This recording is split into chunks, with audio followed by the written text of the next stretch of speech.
राम राम दोस्तों, मैं हूँ मम्पी और मैं जब ये ब्लॉग शूट कर रही थी तो ये मेरा पहला ब्लॉग था, तो मुझे बहुत हंसी आ रहे थे।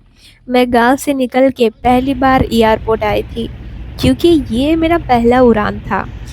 घाबड़ाবার কিছু নেই, ভয় পাওয়ার কিছু নেই, একদম ডট से কথা বলুন। ये हमारे गांव की एक चाचा है जो हमें एयरपोर्ट तक छोड़ने आए थे। तो ये चाचा हमें साहसी होने के लिए एडवाइस दे रहे थे।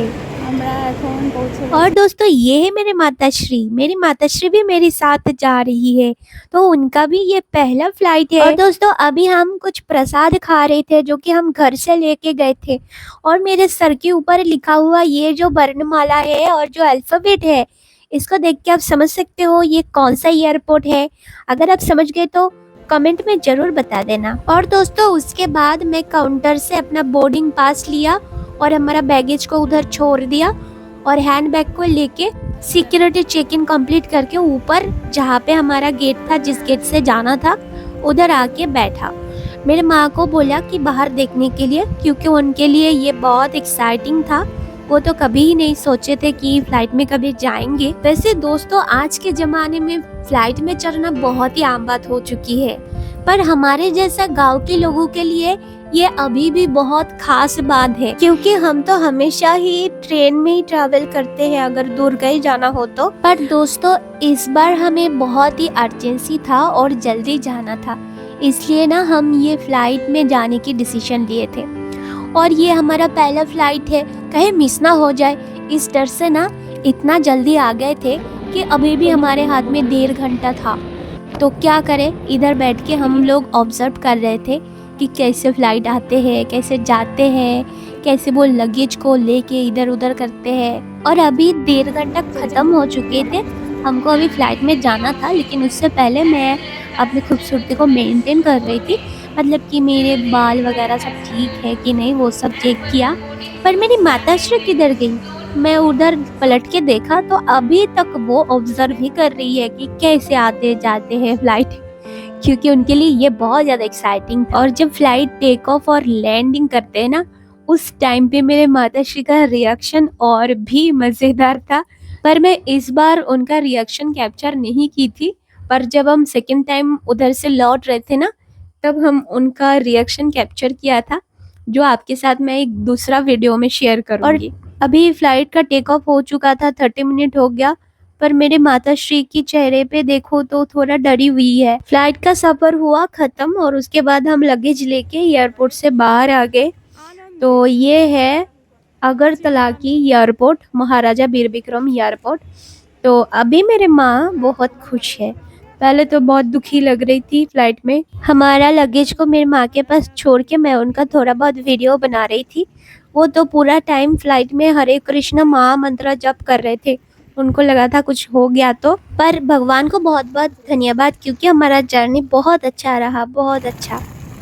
এইটা হচ্ছে ত্রিপুরা সুন্দরী। और अभी हम एयरपोर्ट से बाहर आ गए हैं। जब मेरी उम्र 7-8 साल की थी, तब तक मैं मेरे माताश्री के साथ बहुत बार त्रिपुरा आई थी, क्योंकि मेरे माताश्री यहाँ पे कीर्तन, जो एक म्यूजिक होता है बंगाली का, वो गाने के लिए आते थे। और अभी हमारा एक रिलेटिव आएंगे और हम उनके साथ जाएंगे आगरतला। আমাকে শোনো না, তাহলে আপনি মার সাথে কেন যোগাযোগ রাখেন? और एयरपोर्ट से 20 मिनट में हम पहुंच गए थे आगरतला सिटी एरिया में।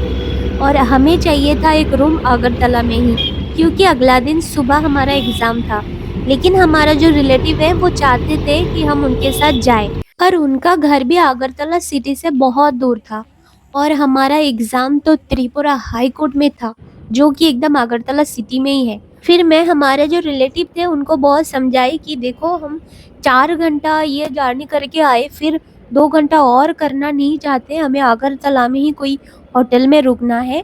आप चाहो तो घर चले जाओ, फिर कल एग्ज़ाम के बाद मिलना। और फिर हम अगरतला में ही एक होटल में रुके थे और हमारा रिलेटिव जो था वो अगरतला के ही आस पड़ोस में कहीं उनका रिलेटिव था, उसके घर में रुके थे। और ये अगला दिन मैं एग्ज़ाम देने जा रही हूँ। ये है हाई कोर्ट का रास्ता, इस रास्ते से ही जाना पड़ता है त्रिपुरा हाई कोर्ट में। तो मैं और मेरी माँ एक ऑटो लेके गई थी, जो कि 30 मिनट भी नहीं लगे थे, 20 मिनट लगे होंगे। और ऑटो में बहुत ज़्यादा चार्ज करते हैं, 180 रुपया चार्ज किया था, यहाँ पे आपको कोई टैक्सी नहीं मिलता है। यहाँ पे ये जो ऑटो है इनको ही टैक्सी माना जाता है। और हाई कोर्ट का जो नज़ारा था वो क्या बोलूँ, बहुत खूबसूरत था। मतलब कि मुझे नहीं लग रहा था कि ये कोई हाई कोर्ट है, ये तो लग रहा था कि कोई बांग्लो वांग्लो होगा, कोई बड़ा आदमी का। तो ऐसा ही बहुत सुंदर सजावट था। फिर हम अंदर गए थे एग्ज़ाम देने के लिए, और एग्ज़ाम ख़त्म होने के बाद हमारे रिलेटिव के साथ हम घूमने बाहर गए थे, क्योंकि अगला दिन ही हमारा फ्लाइट था, वापस आना था। तो वो हमें ले गए थे गोल बाज़ार, और बाज़ार में ये जो राधा कृष्ण का टेम्पल है, यहाँ से ही मेरे माताश्री का भी कीर्तन स्टार्ट होता था, और फिर पूरे त्रिपुरा में वो कीर्तन करते थे।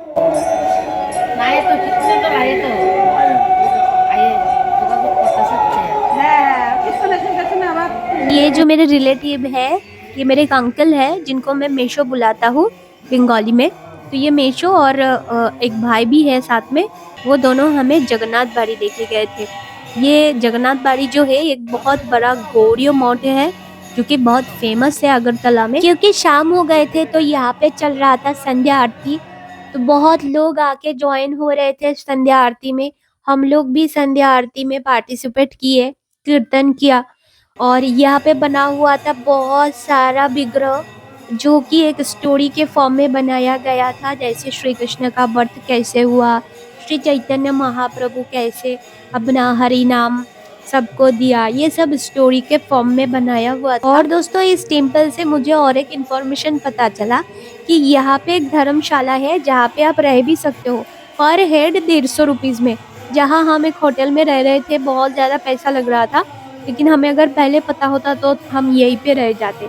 कीर्तन भी सुनने को मिलता है ना, क्योंकि टेम्पल में ही हमारा 3-4 घंटा खत्म हो गया। तो टेम्पल के बाहर में एक मेला जैसा था, उधर से कुछ खरीदारी करके हम होटल में वापस आने वाले थे।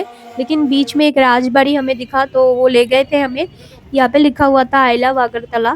तो इतना अच्छा सा तो एक्सप्लोर नहीं कर पाए, लेकिन उसके बाद होटल में गए और सुबह जल्दी जल्दी हम यहाँ पे फ्लाइट पकड़ने के लिए आए थे एयरपोर्ट। तो दोस्तों, क्योंकि ये वीडियो बहुत ज़्यादा लंबा हो गया है, तो इसलिए मैं इसको यहीं पे ख़त्म करती हूँ। तो उसके बाद क्या हुआ वो मैं दूसरा कोई और वीडियो में आपको बताऊंगी। तो आज के लिए चलते हैं। राम राम जी, सब अच्छे से रहना।